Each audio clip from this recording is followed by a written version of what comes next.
Greetings, programs. This is Wretch. Welcome back to VTM Shadows of New York. And in the first episode of the series, guys, we were introduced to Julia, a young freelance reporter who was just fired from her biggest job because the story that she is currently working on apparently ruffled the feathers of some very powerful people. So she's kind of beside herself. She just had a huge blow up with her former mentor, and now she's taking the subway home, and this is probably not going to be a pleasant trip. I just feel like my world has crumbled into nothing. Well, I mean, you have every right to. Like, Jesus, if I were you, I would have already broken down into a sobbing mess. I'd love to, but I'm on a subway. I'm far too proud to cry in public, even now, and... It's stupid, but I feel like someone out there keeps destroying everything I hold dear, just to see my reaction. Like it was a prank show and someone was waiting to record me crying. So, out of sheer spite, I'm gonna do my best not to cry. Fuck you, whoever and wherever you are. That's the most Julia Sawinski thing I've ever heard. Spite is the greatest motivator, huh? Not feeling particularly motivated to do anything right now, to be honest. I just want to stay in my bed until my shithead landlord calls the cops to forcefully evict me. Not surprised. Shit. I know that whenever life decides to fuck you over, it's always one thing after another, but this is... too much. How much is too much? Let's recap this last week of June 2019. I've been kicked out of my job. Well, not that I've ever been hired, so let's just say my mentor broke every vague promise he ever made to me. A big thing I'd been working on for a year and a half went down the toilet. It's all useless. My boss didn't protect my sources properly, and now they keep trying to reach me through every possible channel to threaten me or just yell at me. And they have every right to react like that. All of my side gigs were shut down. Nobody's replying to my emails. Someone's been dragging my name through the mud behind the scenes. And it worked. I still have no idea who's sending these shitty messages around. I've been asking, but... Listen, don't worry about it. Look, I'm not going to stand idly by and watch you get canceled by some mean-spirited, delusional... I said, don't worry about it. I have 3 unread messages from my landlord. The message previews were stressful enough. A call came from Chicago. Apparently, Dad has bladder cancer. Mom is in hysterics. She'd go crazy if she heard about my situation, so I have to pretend everything is okay whenever she calls. And she calls every day. And she just won't hang up before she offloads all of her burdens on me. And I can't blame her, because we all had to learn to cope with Dad's psychopathic tendencies somehow. I was robbed. All my documents and what little money I had, gone. Don't even know when or where it happened, and drives me crazy because I'm always extremely wary of pickpockets. Which all of this that she's currently going through kind of fills the normal pattern we've seen in Vampire the Masquerade. You do have some people that are embraced into this world and become kindred or Canites due to desperation or a sudden urge. But a lot of times, especially with very powerful elders or ancillae, I don't know if there's still ancillae in 5th edition, but they'll observe a potential new recruit, for lack of a better term, very carefully and orchestrate that their entire mortal life kind of goes down the drain. And when they're completely desperate and they don't know where to turn to, they have no more attachments to the mortal world, that's when they decide to initiate them into the world of darkness. The list goes on. I don't want to sound paranoid, but it really feels like a concerted attack. Paranoid is good. Anyway, I know you always hand-wave this topic away, but just remember that if anything happens, my place is your place. You don't have to get through it alone. I do. I've been a trouble magnet, and as self-centered as I may be, I don't want it to affect you. I know. Listen, I have another call. Alright, just call me if anything happens, no matter how dumb it seems, okay? And swing by whenever you can. I will. Thank you. See ya. I put my phone away, exhale, and blankly stare in front of me. Christ. I glance at my reflection in the window. Just look at this idiot. Whenever the situation requires me to dress formally, I still feel like a bit of a child cosplaying as an adult. Should have just followed the dress for the job you want advice and continued dressing up like a trust fund kid who keeps partying on Brooklyn rooftops for years without a care in the world. It's only after a while that I realize the car is empty. Unnaturally so. I start feeling uneasy, but someone enters my peripheral vision. Oh, this is normal. And that's the last thing I consciously register. The world dissolves. When I come to, I'm out of the subway, standing in a back alley I don't recognize. It's pretty dark. My eyes start adjusting and I try to figure out what happened. There's a gun in my hand. A faint silhouette at my feet. It's not moving. Somebody stands in front of me, covered in shadows. I can't fully make out her face, but she's staring at me with visible intent. She speaks. Her voice is raspy and androgynous. Her tone, hateful and mocking. Aren't you a nasty one? What's going on? Who are you? Don't play coy. My mind goes blank. I look at the ground. There's a body riddled with bullet holes, and I recognize who it is. Was. The corpse belongs to Mike Antonoff, one of the double spiral whistleblowers. My source. He was just threatening to get back at me a few hours ago. Before I can feel even the tiniest bit of compassion, I face a terrible realization. They will think I'm guilty.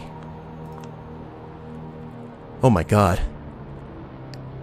Am I guilty? How is this real?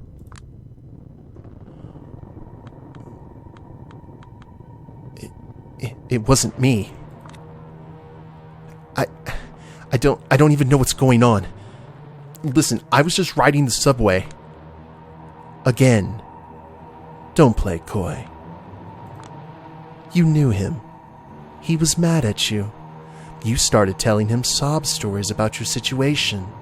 He wasn't having none of it. You got mad.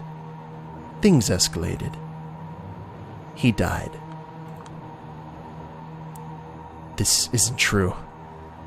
It's plausible, but that doesn't make it true. Or does it? This is just a nightmare. It doesn't even make sense. It must be a dream. And if it isn't, the person in front of me must be responsible.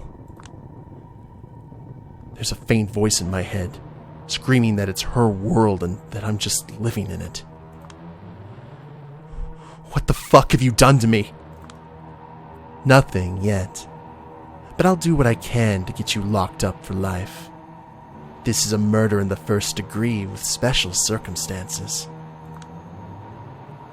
Her detached voice and nonsensical tone only reassures me this can't be real. I refuse to believe it is. Before I even manage to think this through, I point the gun at her. If I did murder him, you wouldn't be acting like that. You wouldn't be standing in front of me. You'd be running away, calling the police, begging for help, yelling that I'm a psycho. Oh, you are a psycho. But I'm not a coward. I won't let you walk out of here alive. This doesn't make a single lick of sense. Tears well up in my eyes. Why are you doing this? Because sometimes one has to confront what they're really made of. There's no two ways about it. She's got to be nuts. Slowly but surely, she starts walking toward me. Stop right there, or I'll shoot. Go on. It's the only way you can get off the hook, isn't it? The only way you can survive. But you will definitely prove you're the monster I claim you are. What the fuck is his tone?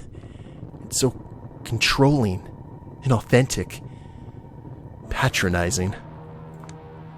I'm serious. For your own sake, you'd better be. She keeps getting closer. Maybe I did kill Antonov. Maybe I don't deserve to live. Maybe it's less tiring not to live. Maybe I should just let her take care of me. Maybe I'll just wake up. Or maybe this insane reality needs to be rejected as violently as possible. Maybe a world that wants to destroy me deserves to be destroyed. She's right in front of me. It's now or never. Oh, shoot her! I close my eyes and squeeze the trigger. A loud bang echoes through the alley. I'm afraid to look at what I've done. I've been to a shooting range once and felt absolutely horrified by pistols. Such a small thing, but it can easily puncture a hole in the fabric reality is made of. Never knew I'd be able to use it against another human being. The very thought makes me want to puke. You were a right choice after all. I'm so glad. You haven't allowed yourself to break, but you've crossed the line I needed you to cross. There's a silent flame in you that could become an inferno if left unchecked. I sure hope it will. She's still alive. Her voice is coming from behind me.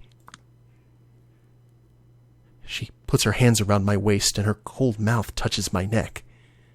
I can feel my shirt getting violently torn off. I don't understand, but I'm too dazed to protest. That was your final test. Congratulations. You've proven yourself worthy. I can feel something sharp sliding into my neck. It's not too painful, just startling. Think a doctor pushing a needle into your vein without a proper warning. Then it hits me. Pure bliss. The dopamine receptors I've considered completely fried until now suddenly recover and start bombarding me with pleasure I've never known before. I finally let the tears go. They come flooding. They've been waiting for years. It's such a relief. Is it raining? I feel like I'm in the middle of a deluge, at least. Washing away all of my fears, all of my sorrows, all of my anger, all of my pain, all of my ego. I become one with the world. And the woman behind me. She's holding me tight, making me feel like the only important thing in this world. Everything else blurs. I feel something intense toward her. Something I've never felt before. Is this love? I hope it is. This is not you, hisses a familiar, cynical voice in the back of my head. But it's okay. I never felt particularly fond of me anyway. New York, you're perfect. Please don't change a thing. He who laughs in the shadows always has the last laugh. Hallelujah, praise be. When everything is cliché, nothing is. Isn't that the ever-distant utopia I've been chasing all along? people on the other trains, I hope you're doing fine.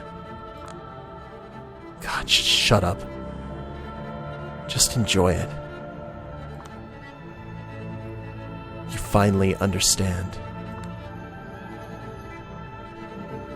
She's making love to me. She's giving birth to me. She's burying me. I was wondering if she was going to turn into a shovelhead, but that's more of a Sabbat thing, and I don't think... Like I said, I don't know a whole lot about this Lasombra in 5th. I'm pretty sure I've been dead for a while. I'm pretty sure I could stare at my own corpse in her hands from a distance. For a moment, somehow. And then, I'm alive again. She lifts her mouth from my neck. No, wait. I taste blood in my mouth. Was I drinking her blood too? I realize that whatever this was, it's over.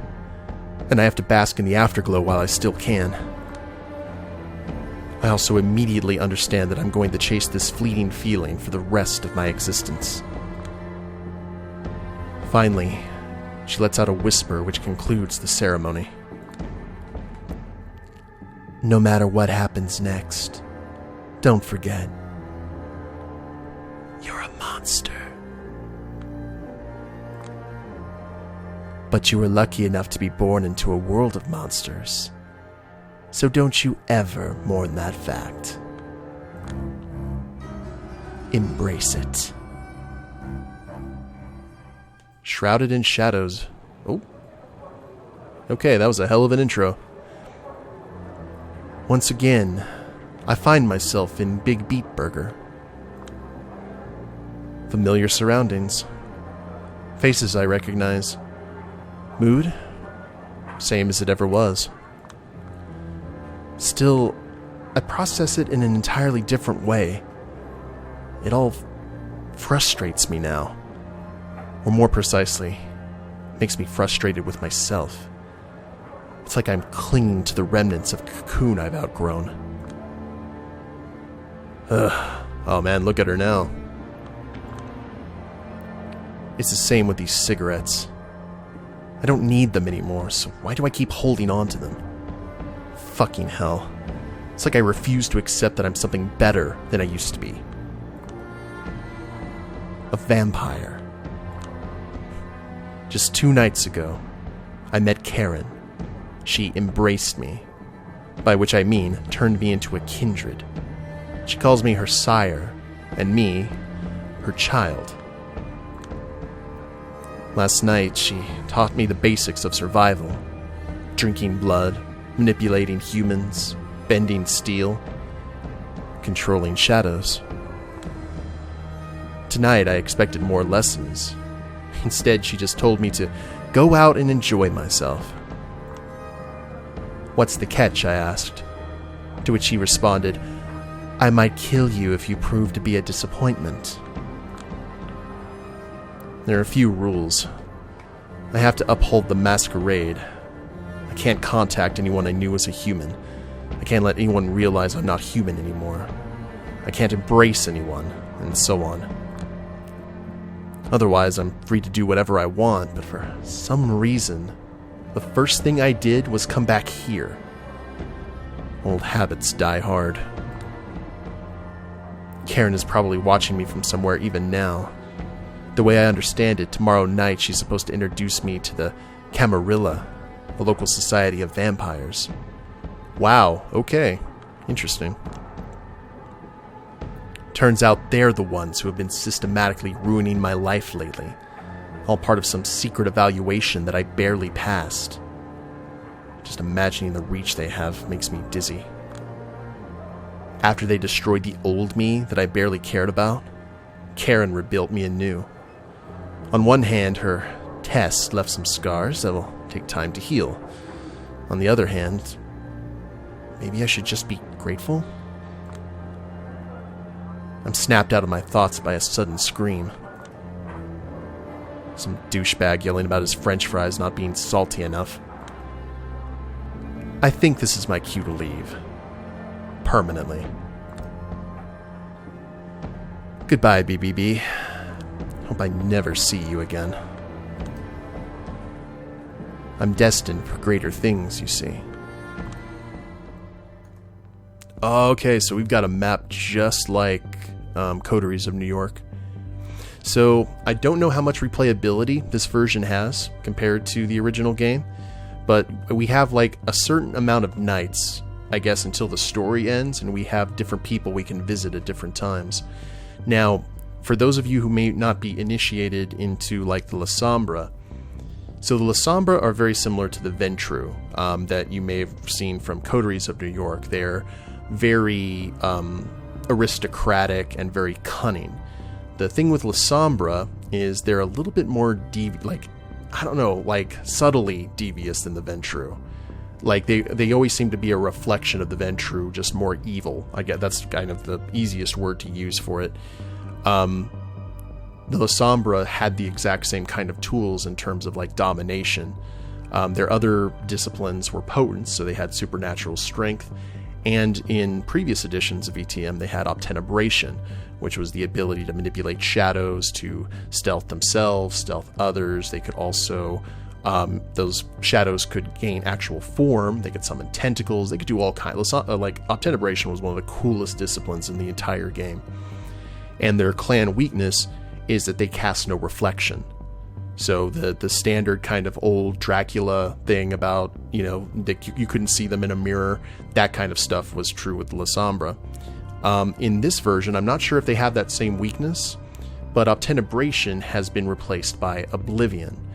And there's one other group that shares this discipline. And when I read this, I kind of I went open-mouthed for a second because I was like, oh god. They share this oblivion discipline with the Hecata. Now, I don't know if we're going to run into this or if I'm pronouncing that correctly, but VTM 5th edition had some very strange bedfellows, let's say. You had like clans that had a lot of animosity in previous editions actually fighting on the same side. And one of the craziest things is the Hecata are this alliance of all of the necromancy clans from previous editions. So the Giovanni, the Lamia, the Cappadocians, the Sameti, all of these groups that were normally actually very against the Giovanni for eating the usurper, or eating their clan founder, they are all allied in this one like super clan now. And they have Oblivion. Oblivion in this new version is like a combination of old obtenebration and necromancy, which is just disgusting. Makes the La Sombra incredibly formidable now, more so than they already were. So I'm curious to see this discipline actually work, and if we meet any other of the clans here. So let's look at our group. The risk of swiping right. This Tinder addict smells like A, a bit of a loser, B, a wannabe intellectual, C, a perfect source of nourishment. I don't see the blood on the corners of our screen, so I'm not sure if we're particularly hungry. Dance macabre. Time to swing a little more on the devil's dance floor. The club beckons. Retributive justice. A meathead bully and his unfortunate victim. I probably shouldn't interfere, but what better chance could I find to test what I've become? That actually seems a lot funner than the other two. Chance to kind of stretch our legs, as it were. Let's do it. Two men are facing each other in the dark back alley. One of them stands with his back against the wall, his chest heaving as he's struggling to catch his breath. People? Anybody out there? I'm being robbed! A brawny, rugged guy is yelling at metal staircases with a theatrical incredulity to his voice. With a lively step, he dances around an older man who's having trouble finding his footing. Oh, that's the pitiful victim, alright. What is this bullshit? Oh, so now you can talk. Good, because I'm dying to hear what you did with my wallet, Holmes. Wallet? I have no idea what you're talking about. The goon starts prancing around like a Muay Thai boxer. He's smiling, but his eyes send a clear message. You're cornered, buddy. Don't even try to pull a fast one on me. I'm going to do a different voice. Come on, homeboy. You may be able to trick an average Joe on the street with your act, but a fighter recognizes a fighter. It's like an animal thing, or an instinct thing. You've got some moves on you. You're like a black mamba, lightning fast reflexes. He starts shadowboxing for a moment. The man's definitely got energy to spare. However, I'm like a king cobra. You met your match. 2 apex predators, now locked in battle. Oh, so you're seeing snakes. That would explain some Before he's able to finish, a sucker punch knocks the air right out of his lungs. The old man slides down the wall. Before he can let out a groan, he's interrupted by a brutal kick to the chest. That's what I'm talking about. A fighting spirit, even when you're cornered.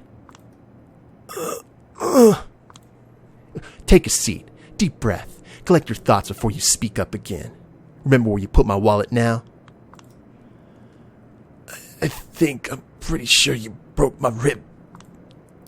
An eye for an eye, a rib for a ribbon. Biblical punishment. It's only fair, homie. Fair. At least admit that this is a mugging. Wallet my ass. Still in denial? Okay, let's say I had about $5,000 in there. Give me $6,000 and I'll let you walk away. Relatively unharmed. So you admit it. Admit what? That this is not about proper compensation. This is a robbery. Look, buddy, this is beginning to bore me. Unless you want me to go all Anderson Silva on your ass, you give me what I want. Anderson Silva? Yeah, Anderson Silva, a flying knee meeting your solar plexus. The man, the myth, the legend. Brazilian Jiu-Jitsu, Thai boxing, Western boxing, Taekwondo, Wing Chun, and Capoeira combined into a single fighting style that can be only described as straight-up murder. I've been studying the glorious singularity that is Anderson Silva for years. Every move I have, I owe to him. So if you don't want this snake to turn into a deadly spider, show me the money, honey. Summer 2013. Las Vegas. Huh? I watched it live on pay-per-view. Weidman saw through all of Silva's tricks. Whooped his ass. Broke his spirit. Showed him for a fraud he is. Man hasn't been the same ever since. All the empty showboating. Hollow donning. Drunk on his own Kool-Aid. Jesus, of course you idolize him, you asshole. For a good minute, the goon silently looks down at the whimpering man at his feet, chewing on his lower lip. When he finally speaks up, his voice betrays an intent to kill. You know what, homeboy? Screw the money. This is a matter of honor now. And my thoughts. Exactly. Ha! He raises his fist. We got ourselves a mixed martial arts expert here, huh?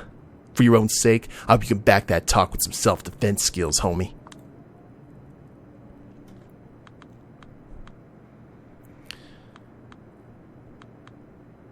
This is pathetic. Boosting your self-esteem by beating up an injured old geezer? God damn, you're pathetic. He jumps at the sound of my voice, turns my way in the blink of an eye, and immediately assumes a combat stance. His reflexes are sharp. Looks like he had at least this much to back up all his bravado. Wannabe Anderson Silva's face betrays utter confusion upon seeing me. He's got no idea how I managed to sneak up on him. I don't blame him. I wouldn't be able to explain it myself. It felt like I became one with the darkness, my pure consciousness traversing a dusky dreamscape, jumping from one shadow to another as if they were different trains of thought. I think of some experiences I've had with psychedelics. Every blink was an adventure. I was outside of this alley. Blink. I was above the alley. Blink. Now I'm in front of this guy. and he pisses me off. The older man slumps down. Looks like he was trying his best to keep it together and gave up once the cavalry arrived. The goon regains his composure and barks at me in an overly gruff way. "The hell you sneaking around here for, chica? Move along. This is between men." "Not anymore." His fists turn toward me. "I'm serious, and an equal opportunity ass kicker." I respond to the threat with the brightest, most innocent, virginal smile I can put on. "So you're into shadow boxing, huh?" Something comes over me. I can feel the darkness embracing me, whispering sweet nothings in my ear, pumping me up for what's to come. A crane kick. Reverse elbow. Low spinning sweep.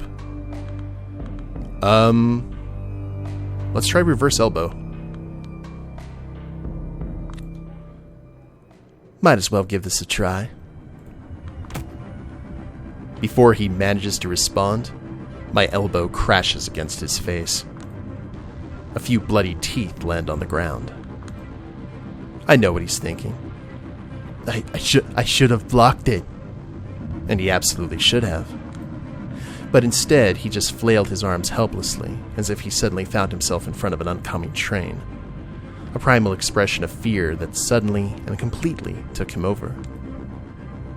I don't know how I look right now, but judging by his expression, my best guess is like the gaping maw of some primordial beast. I follow up the surprise attack with another punch to the solar plexus, or at least my nearest estimate. Once again, the effect terrifies even myself.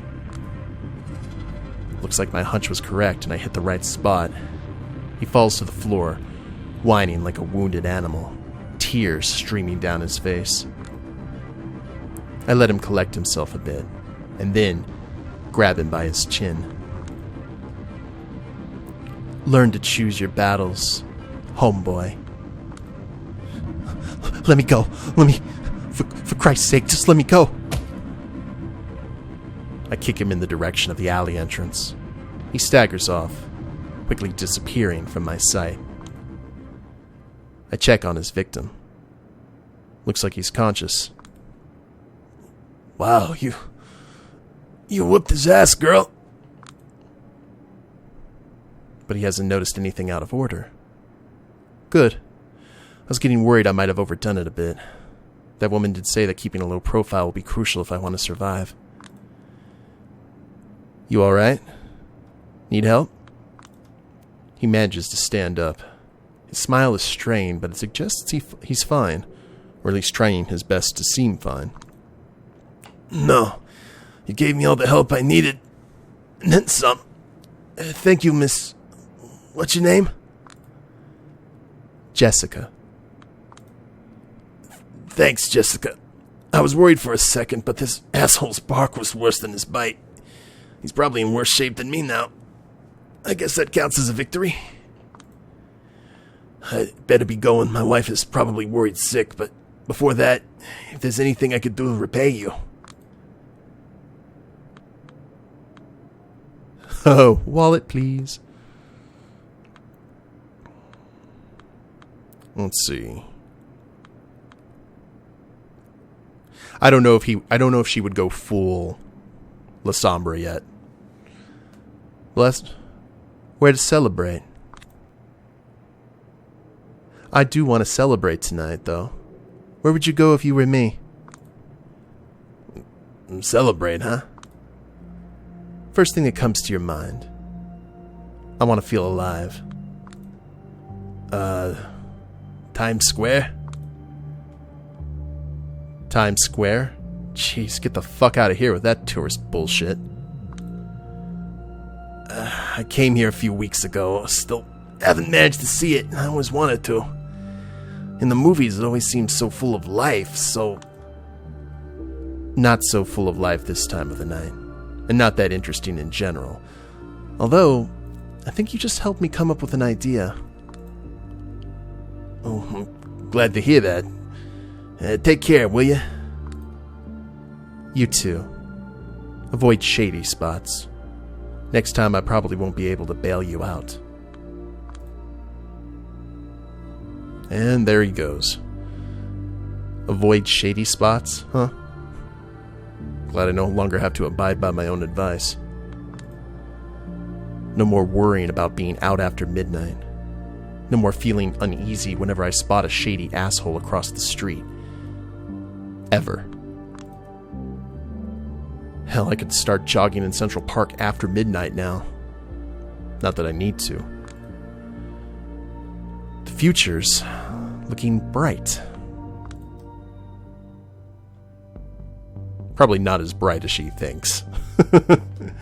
But that's something we'll probably encounter at a later time, guys. I'm going to go ahead and end it here, and we will pick it up in the next episode. Hope you all have enjoyed it. If you liked it, please leave a like down below. Subscribe to the channel, leave a comment, that'd be a big help. And we'll see you next time. Later days, everyone.